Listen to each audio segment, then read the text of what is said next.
ದಲಿತ ಕುಟುಂಬದ ಮೇಲೆ ಮೇಲ್ಜಾತಿಯವರಿಂದ ಅನ್ಯಾಯ. ಮನೆಗೂ ಹೋಗಲಿಕ್ಕೂ ದಾರಿ ಬಿಡದೆ ಸುತ್ತಲೂ ಕಾಂಪೌಂಡ್.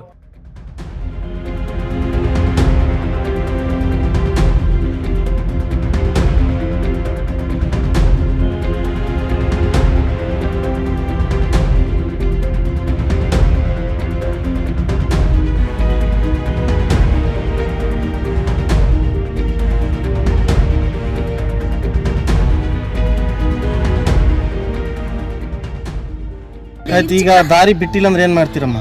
ದಾರಿ ಬಿಟ್ಟಿಲ್ಲ ಅಂದ್ರೆ ನನಗೆ ಗೊತ್ತಿಲ್ಲ ಸರ್, ಏನ್ ಮಾಡ್ಬೇಕು ದಯವಿಟ್ಟು ಹೇಳ್ಕೊಡೋದಂದ್ರೆ ನನ್ಗೆ ಗೊತ್ತಿಲ್ಲ ಸರ್. ನಾನು ಏನ್ ಮಾಡ್ಕೋಬೇಕಂತ ಗೊತ್ತಿಲ್ಲ.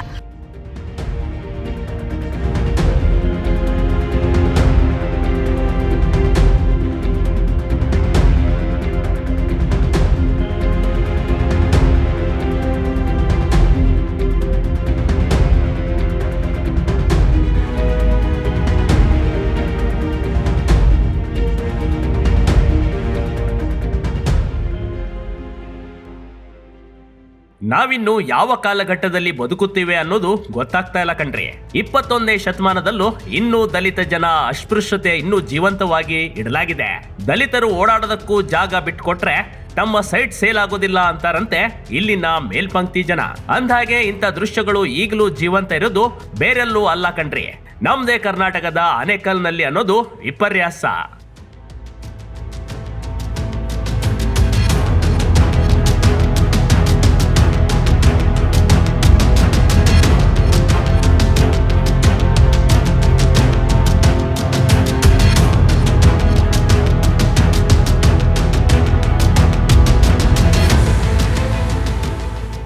ಆತಂಕ, ಆವೇಶ, ಕಣ್ಣೀರು. ಮಾಧ್ಯಮಗಳ ಮುಂದೆ ತಮ್ಮ ಅಳಲನ್ನ ತೋಡಿಕೊಳ್ಳುತ್ತಿರುವ ಮಹಿಳೆ. ಈ ಮಹಿಳೆ ಜೊತೆ ಮೇಲ್ಜಾತಿಯ ಜನ ಅದ್ಹೇಗೆ ನಡೆದುಕೊಳ್ಳುತ್ತಿದ್ದಾರಂತೂ ಕೇಳ್ಬಿಡಿ. ದಾರಿ ಐತೆ ಬಿಡ್ಸ್ಕೊ ಹೋಗಿ, ನೀವ್ ಯಾವ ಕಡೆ ಐತೆ ದಾರಿ ಆ ಕಡೆ ಬಿಡ್ಸ್ಕೊಳ್ಳಿ. ನಾವು ನಾಳೆ ಬಂದು ನನ್ಗೆ ಸರ್ಕಾರಿಯವರು ಬಂದು ಹೇಳ್ಬಿಟ್ಟು ಹೋಗಿದ್ದಾರೆ, ಮಂಗಳವಾರನ ಬುಧವಾರನ ರೆಡಿ ಮಾಡ್ಕೊಡ್ತೀನಿ, ದಾರಿ ತೋರಿಸ್ತೀನಿ ಹೇಳಿದಾರೆ. ಅದುವರೆಗೂ ಟೈಮ್ ಕೊಡೋಣ, ದಯವಿಟ್ಟು ಕೊಡಿಯೋಣ ಅಂದಿದ್ದಕ್ಕೆ ಏನ್ ಮೇಡಮ್ ನೀವು ಯಾವತ್ತೂ ಹಿಂಗೆ ಮಾಡ್ತಾ ಇದ್ದೀರಿ, ನಾನು ಮುಚ್ಚೋದು ಗ್ಯಾರಂಟಿ ಅಂದ್ರೆ ಈ ಜಮೀನವರು ನಮ್ಗೆ ದಾರಿ ಈ ಕಡೆ ಐತಲ್ವಾ, ಅವರು ಬಂದ್ಬಿಟ್ಟು ಭಾಸ್ಕರ ಏನೋ ಗೊತ್ತಿಲ್ಲ ನನ್ಗೆ ಅವ್ರ ಹೆಸರು. ಈ ದಾರಿ ಮುಚ್ಚಿದ್ರೆ ನಿಮ್ಗೆ ಓಡಾಡಕ್ ಜಾಗನೇ ಇಲ್ಲ. ಜಾಗ ಇಲ್ಲ, ಅದಕ್ಕೆ ನಾನು ಹೇಳ್ದೆ ಅಣ್ಣ ಜಾಗ ಇಲ್ಲ, ದಯವಿಟ್ಟು ಗುರುವಾರ ಬಂದು ಅವ್ರು ಮುಚ್ಕೊಂತೀನಿ ಅಂತ ಹೇಳಿದ್ರು. ಸರಿ, ನೀವು ಗುರುವಾರ ಬಂದು ಮುಚ್ಕೊಂತೀರ ಏನೋ ಗೊತ್ತಿಲ್ಲ, ಅಷ್ಟವರೆಗೂ ನಾನು ಕೇಳ್ತೀನಿ. ನನ್ನ ಕೇಳ್ಬಿಟ್ಟು ನಿಮ್ಮ ದಾರಿ ನೀವು ಮುಚ್ಕೊಳ್ಳಿ, ನಾನು ನಿಮ್ಮ ಜಮೀನು ನಾನು ಅಡ್ಡ ಬರೋಕ್ಕಿಲ್ಲ, ನಾನು ಗೌರ್ಮೆಂಟ್ ದಾರಿಗೆ ನಾನು ಓಡಾಡ್ತಾ ಇರೋದು, ಬೇರೆ ಇನ್ಯಾರ್ದು ನಿಮ್ಮದು ಒಂದು ಇಷ್ಟು ಕೂಡ ಒಂದು ಚಿಕ್ಕ ಒಂದು. ಈಗ ದಾರಿ ಬಿಟ್ಟಿಲ್ಲ ಅಂದ್ರೆ ಏನ್ ಮಾಡ್ತೀರಮ್ಮ? ದಾರಿ ಬಿಟ್ಟಿಲ್ಲ ಅಂದ್ರೆ ನನಗೆ ಗೊತ್ತಿಲ್ಲ ಸರ್, ಏನ್ ಮಾಡ್ಬೇಕು ದಯವಿಟ್ಟು ಹೇಳ್ಕೊಡೋದಂದ್ರೆ ನನ್ಗೆ ಗೊತ್ತಿಲ್ಲ ಸರ್. ನಾನು ಏನ್ ಮಾಡ್ಕೋಬೇಕಂತ ಗೊತ್ತಿಲ್ಲ, ಅಷ್ಟು ಸಂಕಟ ಆಗ್ತೈತೆ ಸರ್, ತುಂಬಾ ಅಲಿತಾ ಇದ್ದೀನಿ. ನನ್ಗೆ ಯಾಕಂದ್ರೆ ನನ್ನ ಜೀವನ ಒಂಥರ ಅಂದ್ರೆ ನನ್ನ ಮಕ್ಕಳು ಸರ್, ಅವ್ರು ಏನ್ ಮಾಡ್ಬೇಕು ಮುಂದೆ, ನಾನೇ ಹೋರಾಡಿ ಏನ್ ಮಾಡ್ಬೇಕು ನನಗೂ ಗೊತ್ತು.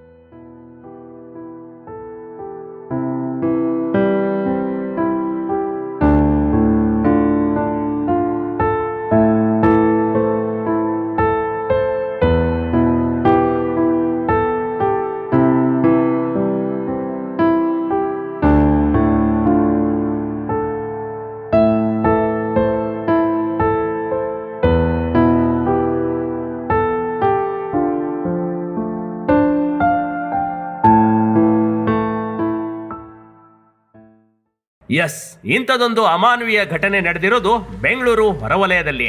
ಇಲ್ಲಿನ ಆನೇಕಲ್ ತಾಲೂಕಿನ ಚಂದಾಪುರ ಪುರಸಭೆ ವ್ಯಾಪ್ತಿಯ ಇಗ್ಗಲೂರು ವಾರ್ಡ್ ನಂಬರ್ 23ರಲ್ಲಿ ಕಣ್ರಿ. ಈ ಬಗ್ಗೆ ಎಲ್ಲಾ ಶಾಸಕರಿಗೆ, ಪುರಸಭೆ ಅವರಿಗೆ, ಸಂಬಂಧಪಟ್ಟ ಅಧಿಕಾರಿಗಳೆಲ್ಲ ಹೇಳಾಯ್ತು, ಮನೆಯ ಮುಂದೆ ಓಡಾಡೋದಕ್ಕೆ ದಾರಿ ಮಾಡಿಕೊಡಿ. ನಮ್ಮ ಮನೆಯ ಸುತ್ತಮುತ್ತ ಇರೋ ಬೇರೆ ಏರಿಯಾದವರೆಲ್ಲ ಸುತ್ತಲೂ 4 ದಿಕ್ಕುಗಳಿಂದ ಕಾಂಪೌಂಡ್ ಕಟ್ಟಿದ್ದಾರೆ, ನಾವು ದಲಿತರು ಈ ರೀತಿ ಮಾಡ್ತಿದ್ದಾರೆ ಎಂದು ಈ ಮಹಿಳೆ ನೇರ ಆರೋಪ ಮಾಡ್ತಿದ್ದಾಳೆ.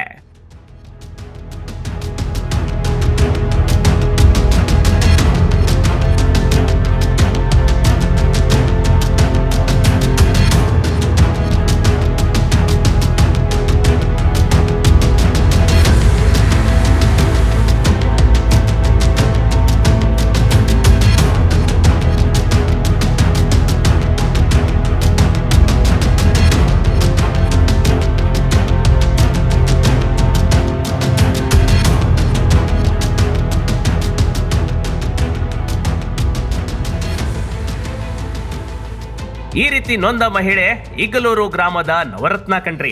ಇವರ ತಾತ ಮುತ್ತಾತ ಕಾಲದಿಂದಲೂ ಮನೆ ಕಟ್ಕೊಂಡು ಜೀವನ ಸಾಗಿಸ್ತಿದ್ರು. ಆದ್ರೆ ಮನೆ ಪಕ್ಕದಲ್ಲಿ ಪ್ರತಿಷ್ಠಿತ ಬಡಾವಣೆಯೊಂದು ತಲೆ ಎತ್ತಿದೆ. ಇತ್ತೀಚೆಗೆ ಚಂದ್ರಕಾಂತ್ ಲೇಔಟ್ ಮತ್ತು ಪವಿತ್ರ ಎಂಬ ಖಾಸಗಿ ಹೈಫೈ ಬಡಾವಣೆಯನ್ನ ತಲೆ ಎತ್ತಿದೆ. ಇದೇ ಬಡಾವಣೆಗೆ ಹೊಂದಿಕೊಂಡು ನವರತ್ನ ಅವರ 4 ಗುಂಟೆ ಜಾಗದಲ್ಲಿ ಮನೆ ಕಟ್ಟಿಕೊಂಡು ಇದ್ದಾರೆ. ಈ ಹಿಂದೆ ಬಂಡಿ ಹೋಗುವಷ್ಟು ಜಾಗ ಇವರ ಮನೆ ಹೋಗೋದಕ್ಕೆ ಬರೋದಕ್ಕೆ ದಾರಿಯಾಗಿತ್ತು. ಆದ್ರೆ ಹೊಸ ಲೇಔಟ್ ಆಗಿದ್ದರಿಂದ ಇವರ ಮನೆ ಸುತ್ತಲೂ ಕಾಂಪೌಂಡ್ ಬಂದಿವೆ. ಇವರಿಗೆ ಓಡಾಡಲು ದಾರಿ ಬಿಡದೆ ಅನ್ಯಾಯ ಮಾಡಲಾಗಿದೆ ಅಂತಾರೆ ಈ ನೊಂದ ಮಹಿಳೆ. ನಾವು ದಾರಿ ಕೇಳಿದ್ದಕ್ಕ ಆ ಕಡೆ ದಾರಿ ಹೋಗ್ತೈತೆ, ಟ್ಯಾಂಕ್ ಕಟ್ಬೇಡಿ ಸರ್ ಅಂದ್ಬಿಟ್ಟು ಹೇಳಿದ್ದಕ್ಕ ನೀವು SC ಅವ್ರು ಬಂದ್ಬಿಟ್ಟು ನಾವೇನಾದ್ರೂ ನಿಮ್ಕ ಜಾಗ ಬಿಟ್ಟು ದಾರಿ ಬಿಟ್ಟು ಏನಾದ್ರೂ ಬಿಟ್ರೆ ನಮ್ಕ ದಾರಿ ಇದು ಲೇಔಟ್ ಸೇಲ್ ಆಗಲ್ಲ, ಜಮೀನು ಯಾರು ತಗೊಳಕಲ್ಲ, ಸೈಟು ಯಾರು ತಗೊಳಲ್ಲ ಅಂದ್ಬಿಟ್ಟು ಒಂದೇ ಸಮ ಇದು ಮಾಡಿದ್ರು. ಇಲ್ಲ ಸರ್ ನಾವು ಆ ಥರ ಏನು ಮಾಡಲ್ಲ, ಅಕಸ್ಮಾತ್ ನಮ್ಗೊಂದು ಕಾರ್ ಹೋಗೋ ದಾರಿ. ಯಾರು ಹೇಳಿದ್ದು SCಗೆ ಜಾಗ ಬಿಟ್ಬಿಟ್ರೆ ಸೈಟ್ ಏನು ಹೆಸರು ಅವ್ರ ಲೇಔಟ್? ಯಾರೋ ಗೊತ್ತಿಲ್ಲ ಸರ್, ಅವರು ನಾ ಇದು ಮಾರಿರೋದು ನಾಗೇಶ್ ಅಂದ್ಬಿಟ್ಟು.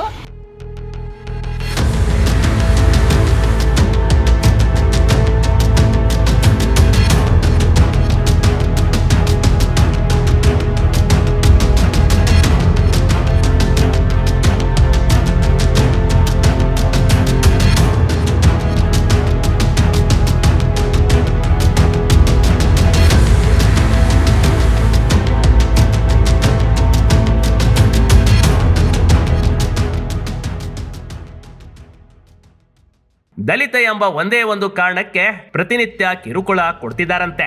ದಲಿತರು ನೆಲೆ ನಿಂತ ಜಾಗದಲ್ಲಿ ಸೈಟ್ ಸೇಲ್ ಆಗೋದಿಲ್ಲ, ಲೇಔಟ್ಗೆ ಯಾರು ಬರುವುದಿಲ್ಲ ಅಂತ ದೊಡ್ಡ ಕುಟುಂಬದವರು ಕಿರುಕುಳ ನೀಡುತ್ತಿದ್ದಾರೆಂದು ಆರೋಪ ಮಾಡ್ತಿದ್ದಾರೆ. ಅಲ್ಲದೆ ಇವರ ಮನೆ ಪಕ್ಕದಲ್ಲೇ MLA ಶಿವಣ್ಣ ಅವರ ಮನೆ ಕೂಡ ಇದೆ. ಆದ್ರೂ ಈ ತಾರತಮ್ಯ ಜೀವಂತವಾಗಿರುವುದು ಸಮಾಜಕ್ಕೆ ಇದೊಂದು ಕಪ್ಪು ಚುಕ್ಕೆ ಘಟನೆ.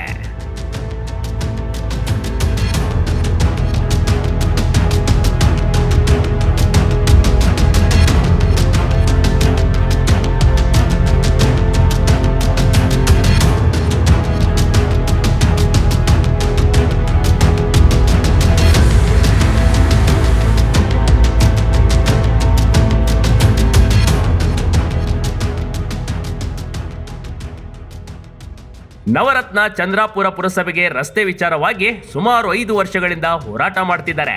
ಆದ್ರೆ ಅಧಿಕಾರಿಗಳು ಸಹಾಯ ಮಾಡದೆ ಕಚೇರಿ ಅಲಿಸುತ್ತಿದ್ದಾರೆ. ಈ ವಿಚಾರವಾಗಿ ತಾಲೂಕು ಕಚೇರಿ ತಹಶೀಲ್ದಾರ್ ಗಮನಕ್ಕೂ ತರಲಾಗಿದೆ. ಇದೇ ವಾರ್ಡ್ನ ಕಾರ್ಪೊರೇಟರ್ಗೂ ಗಮನಕ್ಕೂ ತಂದ್ರೂ ಸಹಾಯ ಮಾಡ್ತಿಲ್ಲ. ಮೇಲ್ಜಾತಿಯವರ ಮಾತನ್ನ ಕೇಳಿ ಅಧಿಕಾರಿಗಳೇ ಸೈಲೆಂಟ್ ಆಗಿದ್ದಾರೆ ಎಂದು ಕಣ್ಣೀರು ಇಡ್ತಿದ್ದಾರೆ. ಇಲ್ಲಿ ಗ್ಯಾಪ್ ಕೊಡ್ತಿದ್ರು ಸರ್, ಲೈಟ್ ಕಂಬ ಇದೆಲ್ಲ ಅಲ್ಲಿ ಗ್ಯಾಪ್ ಕೊಟ್ಟಿದ್ರು. ಓಕೆ.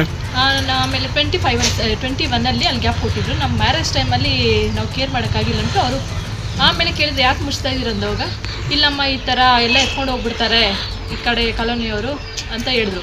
ಸರಿ ಅಂತ ಅವಾಗ ಬಿಟ್ಟರೆ ಸರ್, ಕ್ಲೋಸ್ ಮಾಡಿಕೊಟ್ರೆ ಪರವಾಗಿಲ್ಲ ಅಂತ. ಆಮೇಲೆ ಅವ್ರು ಇಟ್ಕೊಂಡು ಇಲ್ಲಿ ಬರಲ್ಲ ರೋಡ್, ನಿಮಗೆ ಇಲ್ಲಿ ಬರುತ್ತೆ ಅಂದರೆ ನಾವು ಈ ಗ್ಯಾಪಲ್ಲಿ ಸರ್ ಇಲ್ಲಿ ರೋಡ್ ಇದೆ ಆದರೆ ಬಟ್ ಇಲ್ಲಿ ಬರುತ್ತೆ ಅಂದರೆ ಇಲ್ಲೂ ಬರಲ್ಲಮ್ಮ, ಇಲ್ಲೇ ಬರೋದು ಅಂತ ಅವ್ರು ಹೊಡೆದ್ಬಿಟ್ಟು ಹೋದ್ರು ಸರ್.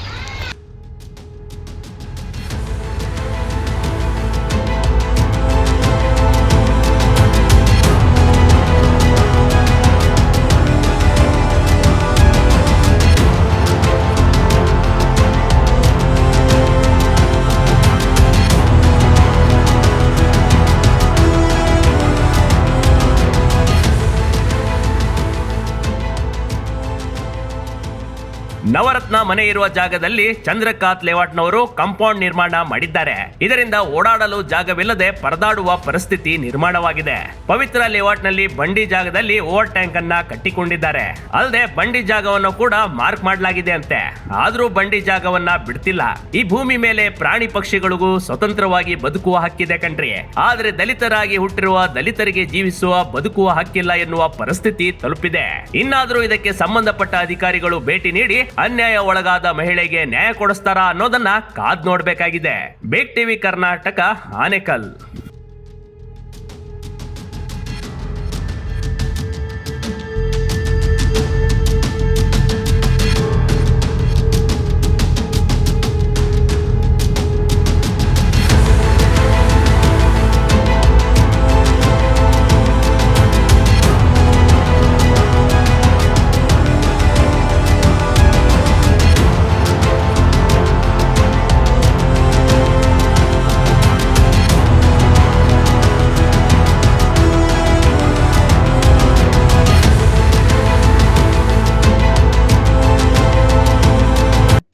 ಟಿವಿ ಕರ್ನಾಟಕ ಯೂಟ್ಯೂಬ್ ಚಾನಲ್ಗೆ ಈಗಲೇ ಸಬ್ಸ್ಕ್ರೈಬ್ ಮಾಡಿ.